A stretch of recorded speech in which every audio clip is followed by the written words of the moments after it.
নমস্কার বন্ধুরা, আজকে রেসিপি আমার দই পটল। তো পটলটাকে আমি প্রথমে নুন হলুদ মাখিয়ে রেখে দিলাম। তারপরে মিক্সিতে আমি কাজু, এমনি বাদাম, তারপরে চালমগজ, পোস্ত, টমেটো আর একটু আদা পেস্ট করে নিলাম। তারপরে পটলটাকে গরম তেলের ওপর লাল লাল করে ভেজে নিলাম।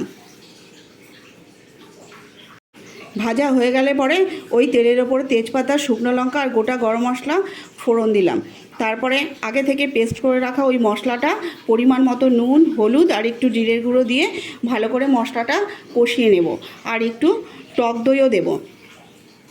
তারপরে ওই মশলাটা আবার একটু কষানো হয়ে গেলে পরে পটলটা দিয়ে একটু নাড়াচাড়া করে মিক্সি ধোয়া জলটা দিয়ে দেব।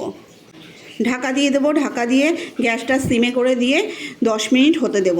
তারপরে ঢাকাটা খুলে ওপর থেকে সামান্য পরিমাণ চিনি আর একটু ঘি দিয়ে নামিয়ে নিলে রেডি আমার দই পটল। তোমরা এইভাবে করে দেখো। ভালো লাগলে লাইক, কমেন্ট, শেয়ার করে আমার পাশে থেকো। দেখা হবে নেক্সট ভিডিওতে। সবাই ভালো থেকো। আজ আসি।